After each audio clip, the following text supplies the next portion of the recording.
Welcome back, peeps, to another episode of Superbike Surgery TV. Straight to the point, Jim.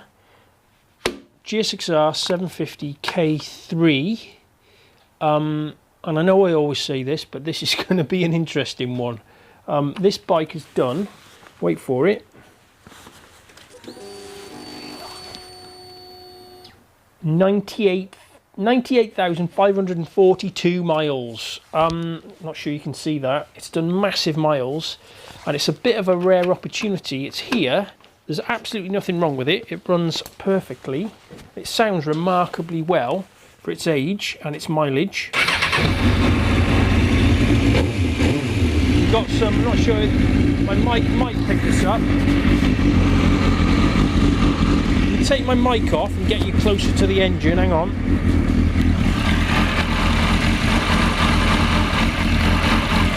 Not sure you're hearing that.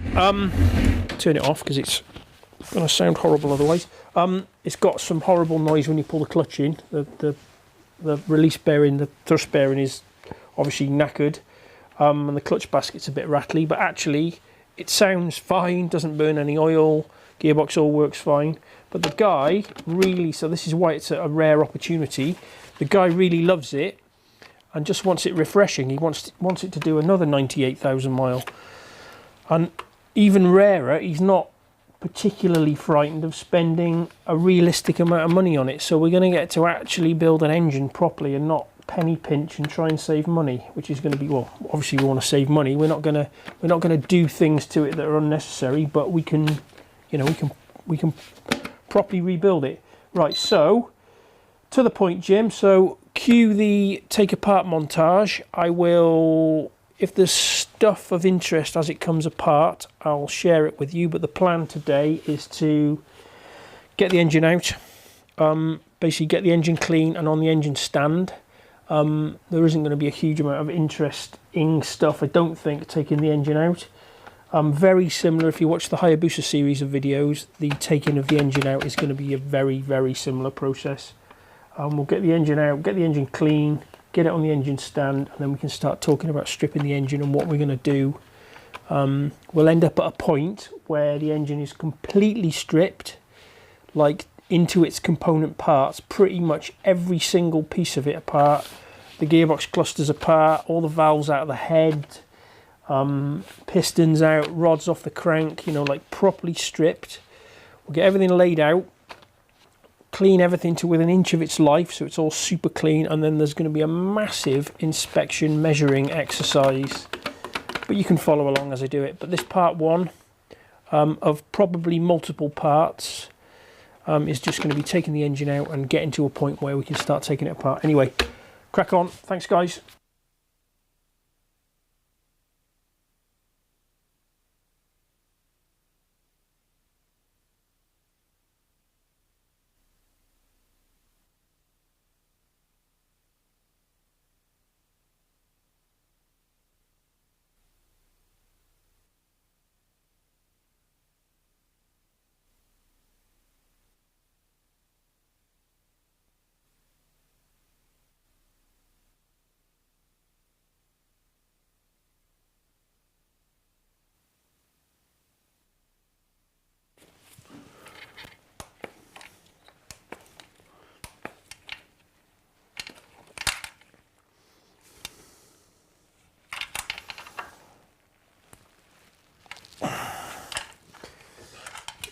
Come on, you bastard, you know you fucking want to.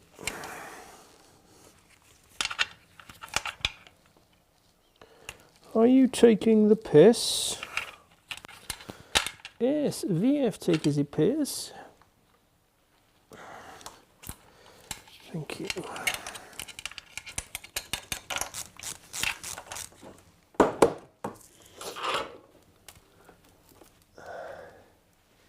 Come on now, clip. You know you want to. It's supposed to be reusable. Oh, for fuck's sake. Are you taking the piss? Thank you.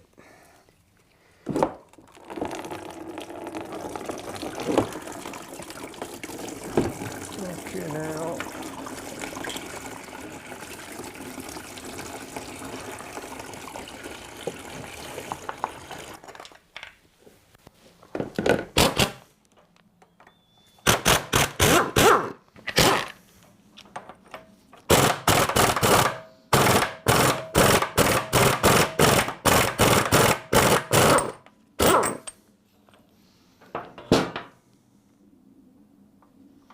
And yet no one will lose these parts of the resurrection.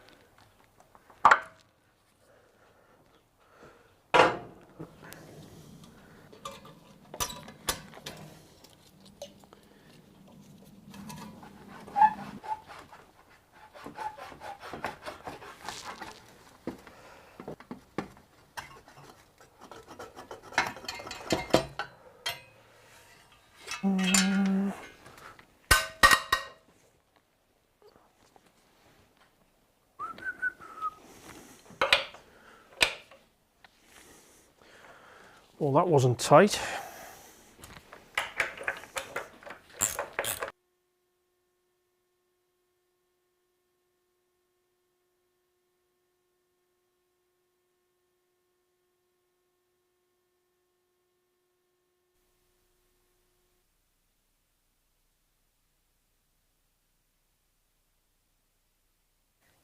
Righto, so that was fairly straightforward.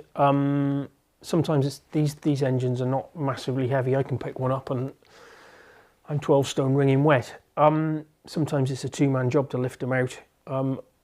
If there aren't two men, then you need an engine hoist or whatever to lift them.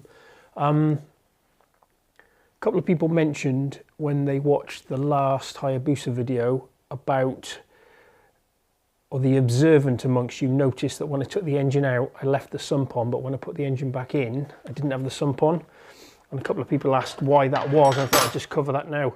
So, a couple of reasons. The main reason is, if I was to take the sump off the engine before I took it out now, to give me a nice sort of flat profile to put the stand on, there'd be fucking oil everywhere. You'd be swimming in it. Wouldn't matter how many rags you stuffed up inside the sump or how much paper towel you put in there, just be a disaster. And these engines, I mean, they're all different obviously, but these engines are fairly flat on the bottom anyway, and you can use 2 bits of wood and support them quite adequately. The other reason is obviously taking an engine out as opposed to putting it in doesn't require anywhere near the finesse. You've basically got to support it enough so you don't fucking drop it on yourself as it's coming out or damage anything.